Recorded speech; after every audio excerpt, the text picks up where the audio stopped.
Assalamualaikum warahmatullahi wabarakatuh. Selamat pagi semuanya. Kami dari kelompok 3 akan mempresentasikan hasil diskusi kami, yaitu mengenai program-program keselamatan dan kesehatan kerja. Sebelumnya, perkenalkan saya Aulia Oktaviani sebagai moderator sekaligus pemateri yang pertama. Lalu ada Ira Puji Anastasia sebagai pemateri yang kedua, Nurul Fadilah sebagai pemateri yang ketiga, Indah Cynthia Manalu sebagai pemateri yang keempat, dan Syalsya Nabila Rifiandi Harahap sebagai pemateri yang kelima. Adapun pembahasan yang akan kami bahas pada diskusi kita kali ini yaitu pengertian program K3, prinsip program K3, komponen program K3, dan tujuan program K3, dan program-program keselamatan dan kesehatan kerja. Baik, langsung saja kita masuk ke pembahasan yang pertama, yaitu pengertian program K3. Nah, menurut Dewan K3 Nasional, program K3 ini merupakan upaya untuk mengatasi ketimpangan pada 4 unsur produksi, yaitu manusia, sarana, lingkungan kerja, dan manajemen. Jadi, menurut Dewan K3 Nasional, program K3 ini dibuat untuk mengatasi kesenjangan yang ada. Lalu, program ini meliputi administrasi dan manajemen, P2K3, kebersihan dan tata ruang, peralatan K3, pengendalian bahaya dan beracun, pencegahan kebakaran, keadaan darurat, penerapan K3, dan sistem evaluasi program. Program K3 merupakan suatu rencana kerja dan pelaksanaan prosedur yang memfasilitasi pelaksanaan keselamatan kerja dan program pengendalian risiko dan paparan bahaya, termasuk kesalahan manusia dalam tindakan tidak aman, yaitu meliputi yang pertama, membuat program untuk mengontrol, mengoreksi kondisi berbahaya, lingkungan berbahaya, dan bahaya-bahaya kesehatan. Yang kedua, membuat prosedur keamanan. Yang ketiga, menindaklanjuti program kesehatan untuk pembelian dan pemasangan peralatan baru, dan untuk pembelian serta penyimpanan bahan berbahaya. Lalu selanjutnya ada pemeliharaan sistem pencatatan kecelakaan agar tetap waspada. Yang kelima, pelatihan K3 untuk semua level manajemen. Yang keenam, rapat bulanan P2K3. Yang ketujuh, tetap menginformasikan perkembangan yang terjadi di bidang K3 seperti APD, alat pelindung diri, dan sistem keselamatan yang baru. Dan yang terakhir adalah pembagian pernyataan organisasi. Nah, program keselamatan dan kesehatan kerja ini harus dirancang secara spesifik untuk masing-masing perusahaan, sehingga tidak bisa sekedar meniru atau mengikuti arahan dan pedoman dari pihak lainnya. Efektivitas program kesehatan dan keselamatan kerja ini sangat tergantung kepada komitmen dan keterlibatan semua pekerja, karena keterlibatan pekerja akan meningkatkan produktivitas. Nah, beberapa kegiatan yang harus melibatkan pekerja antara lain seperti kegiatan pemeriksaan bahan berbahaya dan beracun, serta menyusulkan rekomendasi bagi perbaikan. Yang kedua yaitu mengembangkan atau memperbaiki aturan keselamatan umum. Yang ketiga, melakukan pelatihan terhadap tenaga kerja baru. Dan yang terakhir, membantu proses analisis penyebab kecelakaan kerja. Baik, untuk selanjutnya, prinsip program keselamatan dan kesehatan kerja akan dijelaskan oleh teman saya. Selanjutnya adalah prinsip dasar program kesehatan dan keselamatan kerja. Program keselamatan dan kesehatan kerja akan memperbaiki kualitas hidup pekerja melalui jaminan keselamatan dan kesehatan kerja yang dapat menciptakan situasi kerja yang aman, tentram, dan sehat sehingga dapat mendorong pekerja untuk bekerja lebih produktif. Melalui program keselamatan dan kesehatan kerja, terjadinya kerugian dapat dihindarkan sehingga perusahaan dapat meningkatkan kesejahteraan pekerjanya, menurut Siregar 2005. Kemudian Heinrich menyatakan prinsip dasar dari program keselamatan dan kesehatan kerja yang perlu diterapkan dalam upaya pencegahan kecelakaan, yaitu yang pertama melakukan usaha inspeksi keselamatan kerja untuk mengidentifikasikan kondisi-kondisi yang tidak aman. Kemudian yang kedua, mengadakan usaha pendidikan dan pelatihan para pekerja untuk meningkatkan pengetahuan pekerja dan tugasnya sehari-hari dan cara kerja yang aman. Kemudian yang ketiga, membuat peraturan-peraturan keselamatan kerja yang harus ditaati oleh semua pekerja. Dan yang keempat, pembinaan disiplin dan ketaatan kepada semua peraturan di bidang keselamatan kerja. Baiklah, di sini saya akan menjelaskan komponen program K3. Komponen program K3 merupakan unsur-unsur program keselamatan dan kesehatan kerja. Yang terpenting adalah pernyataan dan kebijakan perusahaan, organisasi, dan personil, menjaga kondisi kerja untuk memenuhi syarat-syarat keselamatan, membuat laporan dan analisis penyebab kecelakaan, dan menyediakan fasilitas pertolongan pertama pada kecelakaan. Dikutip dari Nasution 2005. Kemudian AUMA membagi komponen program K3, di antaranya yaitu ada komponen pokok dan komponen lanjutan. Komponen pokok merupakan komponen utama dalam program K3. Ada beberapa komponen pokok. Yang pertama yaitu pemeriksaan kesehatan pekerja. Untuk pemeriksaan kesehatan pekerja ini ada beberapa bagian. Yang pertama yaitu pemeriksaan kesehatan pekerja, dimulai dari kesehatan mentalnya, fisiknya, sehingga kita dapat mengetahui apakah si pekerja mengalami suatu penyakit atau tidak. Kemudian pemeriksaan secara rutin untuk pekerjanya. Kemudian yang ketiga yaitu pemeriksaan kesehatan pekerja setelah menderita penyakit akibat bekerja. Kemudian yang keempat yaitu pemeriksaan kesehatan pekerja yang sudah pensiun.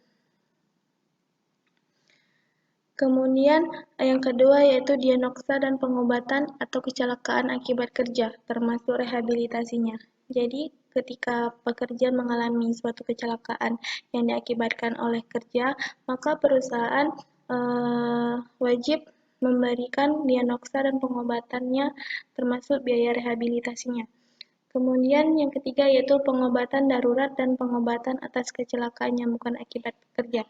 Para pekerja yang mengalami kecelakaan namun tidak diakibatkan oleh kerja di perusahaan tersebut, maka perusahaan wajib memberikan pengobatan darurat kepada pekerjanya. Kemudian yang keempat yaitu pendidikan terhadap pekerja akan potensial okupasional atau hazard dan tindakan pencegahan dan pengetahuan akan bahaya terhadap kesehatan. Nah, para pekerja wajib mendapatkan pendidikan mengenai pengetahuan akibat bahaya dari kerja, kemudian juga mendapatkan pengetahuan mengenai pencegahan bagaimana supaya kita tidak mengalami kecelakaan kerja. Kemudian yang kelima yaitu program penentuan perlunya alat-alat perlindungan diri dan pengadaannya. Nah, setiap perusahaan wajib menentukan alat-alat apa saja yang dibutuhkan untuk pekerjanya agar pekerjanya selamat dalam melakukan pekerjaannya. Kemudian yang keenam adalah inspeksi berkala dan evaluasi atas lingkungan kerja untuk mengetahui apakah ada kemungkinan berbahaya terhadap kesehatan serta pencegahannya. Bagi perusahaan wajib melakukan evaluasi atau pengawasan terhadap lingkungan kerja agar tidak terjadi kecelakaan atau hal-hal yang tidak diinginkan yang akan terjadi oleh para pekerjanya. Kemudian yang ketujuh adalah pemeriksaan atau studi terhadap bahan kimia yang dipergunakan yang mendapat pemeriksaan secara toksikologis. Nah, sebelum melakukan sebelum melakukan kegiatan kerjanya yang berkaitan dengan bahan-bahan kimia yang digunakan, maka perlu diadakan studi dulu atau diteliti dulu agar bahan-bahan kimia yang digunakan ini mungkin kita bisa mengetahui dampak-dampak yang terjadi ketika kita menggunakannya. Kemudian yang kedelapan adalah studi epidemiologik untuk mengevaluasi dampak daripada lingkungan kerja. Nah, ini perlu kita perhatikan ya, kita harus mengevaluasi dampak yang terjadi di lingkungan kerja. Kemudian yang kesembilan adalah pemeriksaan occupational health records. Nah, ini perusahaan harus melakukan pemeriksaan terhadap riwayat kesehatan para pekerjanya. Kemudian yang ke-10 imunisasi penyakit infeksi, melakukan kegiatan imunisasi agar para pekerja tidak terinfeksi oleh penyakit. Kemudian yang ke-11 adalah ikut serta dalam penentuan dan evaluasi dari asuransi pekerja. Nah, ini adalah salah satu komponen yang terpenting dalam bekerja, bahwa para pekerja harus mempunyai asuransi pekerja agar ketika terjadi kecelakaan maka kita bisa menggunakan asuransi tersebut. Kemudian yang ke-12 adalah keikutsertaan dalam program peraturan dari perusahaan yang berhubungan dengan kesehatan. Nah, ketika ada program atau seminar tentang kesehatan dalam bekerja atau hal-hal yang berkaitan dengan kesehatan diri kita sendiri, nah, kita para pekerja harus wajib mengikuti program tersebut agar kita mendapat pengetahuan mengenai kesehatan-kesehatan dari pekerja untuk menjaga hal-hal yang tidak diinginkan. Kemudian yang terakhir, mengevaluasi secara periodik efektivitas program kesehatan kerja yang akan dilaksanakan. Kemudian yang kedua adalah komponen pilihan. Nah, komponen pilihan ini ada 3. Yang pertama yaitu penyediaan tempat pengobatan klinik untuk hal-hal yang sifatnya minor dan non-okupasional. Jadi, setiap perusahaan mungkin bisa membuat kayak klinik-klinik kecil-kecilan untuk para pekerjanya. Ketika terjadi kecelakaan bekerja, para pekerja mungkin bisa mendapatkan pertolongan pertama terlebih dahulu di klinik perusahaan tersebut atau industri tersebut. Kemudian yang kedua yaitu pengobatan yang berulang-ulang dan kondisi non-okupasional yang diberikan oleh dokter pribadi seperti fisioterapi, suntikan yang rutin dapat disediakan atau diadakan demi mencegah hilangnya waktu kerja dan tentunya menurunkan biaya dari pekerja itu sendiri. Kemudian yang ketiga yaitu program bantuan terhadap pekerja bertujuan untuk membantu memecahkan masalah atau keadaan yang ada hubungannya dan dapat mempengaruhi kesehatan atau kesejahteraan serta pekerjaan. Nah, jadi dengan adanya program K3 ini memberikan manfaat kepada pekerja untuk membantu memecahkan masalah atau keadaan yang dialami oleh pekerjanya.